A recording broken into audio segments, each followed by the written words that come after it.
I took the job as a park ranger in the high deserts of New Mexico to get away from people, from noise, from the mess I'd made of my life. My station was miles from town, tucked between dusty mesas and wind-swept juniper groves. Peaceful, mostly, until the night I heard the voice. It was nearly midnight. The radios were quiet. The wind had died. I was on my last patrol when I heard someone calling from the trees. "Help, please." I followed the voice with my flashlight, heart thudding. A woman, maybe. It sounded weak, scared. "Where are you?" I called. "Over here," came the voice again, softer now. Too soft. But there was no one. I found tracks, barefoot, human. They led into the dark, twisting through junipers, then suddenly stopped. Like someone had vanished mid-step. That's when I noticed the smell. Wet earth and rot. And then, the silence. No crickets, no wind, just a heavy stillness. I turned back, but something moved behind me. A tall figure stood at the edge of the trees. Human-shaped, but wrong. Joints bending the wrong way. Skin stretched tight over bone. Its face was a blur, shifting, like it was trying to remember how to be human. It opened its mouth, and my voice came out. "Help, please." I ran. Back at the station, I locked the doors and didn't sleep. In the morning, the tracks were gone. No sign of anything. Locals say it was a Yinaldlushi, a skinwalker. A witch that wears stolen skin, mimics voices, and hunts in silence. They say it can't come in unless you invite it.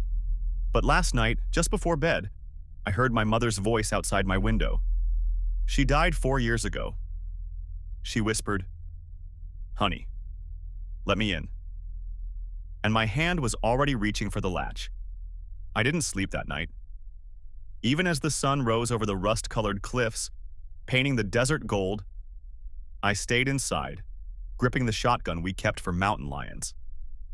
I kept telling myself it was just stress, isolation, maybe a prank. But that voice, my voice, echoing from something that wasn't me, I couldn't explain that. I reported it to headquarters, but they laughed it off. "Coyotes mimic sounds sometimes," one guy said. "You probably heard an echo." But I've heard coyotes, and they don't speak in perfect English. They don't sound exactly like me. I started researching on my off hours, old legends, local stories. That's when I found the term skinwalker, a Navajo legend, but not something they talk about lightly.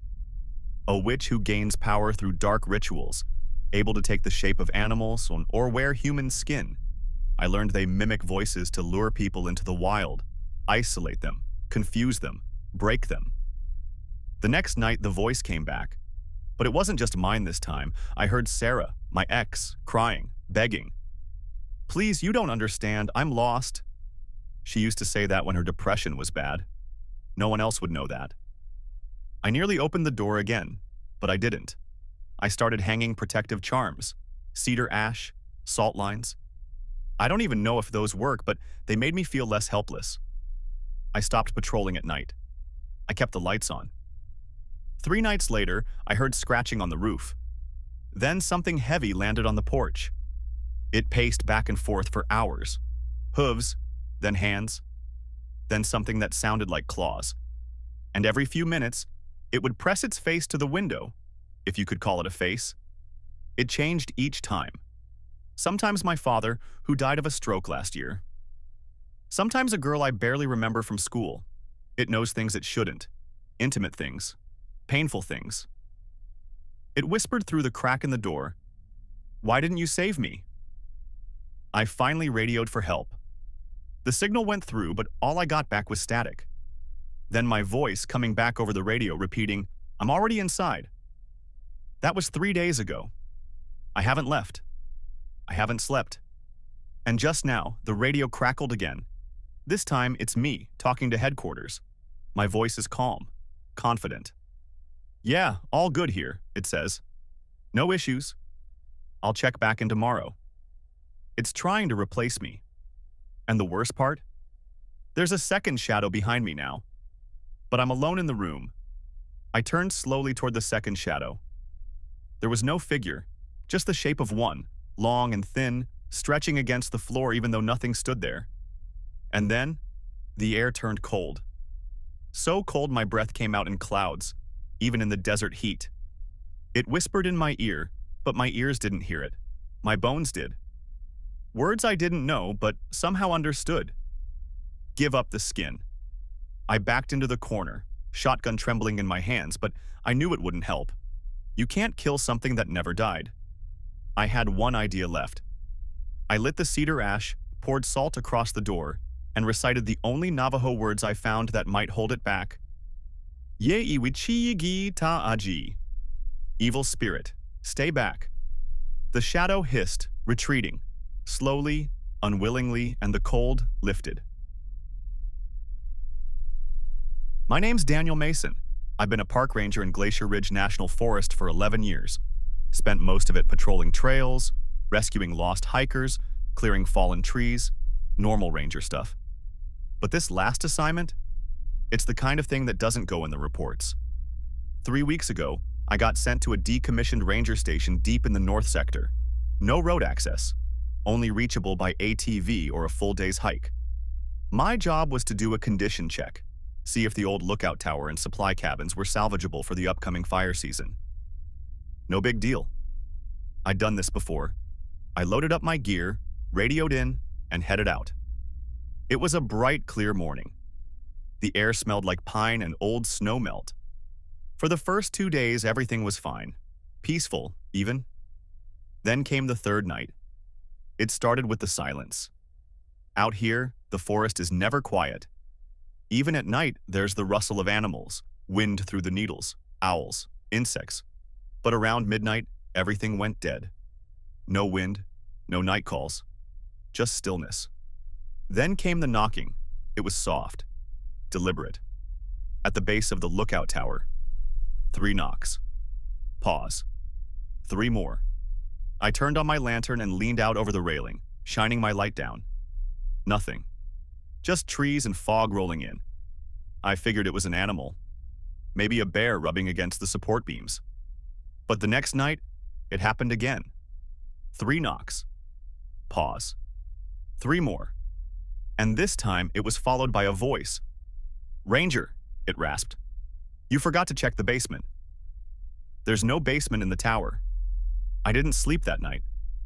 I locked the trapdoor to the upper cabin and sat with my rifle in my lap. No one else was supposed to be out here. No other rangers, no campers, just me and whatever was pretending to be human. The voice came again at 2:13 a.m. "Ranger, let me in. It's cold." It sounded like my supervisor, Greg. Same inflection, same slow drawl. But Greg died in a boating accident 2 years ago. I was at his funeral. I didn't respond, didn't move. The voice stayed outside for almost an hour before fading into the trees. When the sun rose, I found tracks. Barefoot. Human. Circling the tower but never leading away. I tried to radio headquarters. Static. I tried hiking out. After half a mile, I found myself back at the tower. Like I'd walked in a circle, but my compass never changed direction. Something was keeping me here. The 4th night was worse. I heard something climbing the supports. The steel creaked under the weight. Too heavy for a person. It circled the tower twice before stopping just beneath the floorboards. Then the boards bowed upward, as if something underneath was trying to push through. I fired 3 rounds into the floor. Silence. Then laughter. Low, gravelly, and not quite human. It echoed up from under the cabin and then faded like smoke. I stayed awake till dawn. That morning, the sun didn't rise. I mean, it did. Technically. But the light was gray and washed out. The forest looked fake. Like a stage set. Shadows didn't move right. I couldn't hear birds.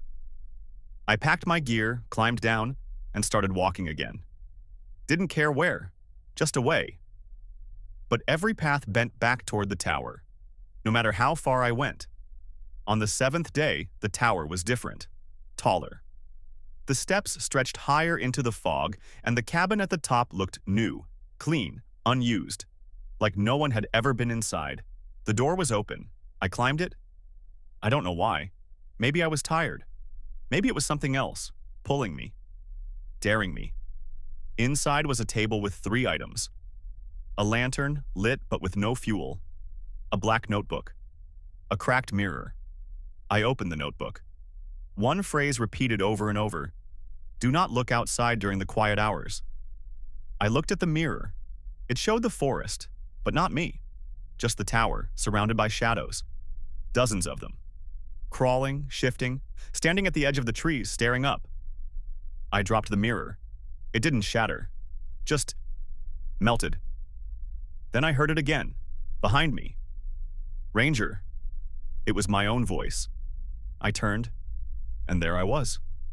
Or something that looked like me. Same uniform, same face. But wrong.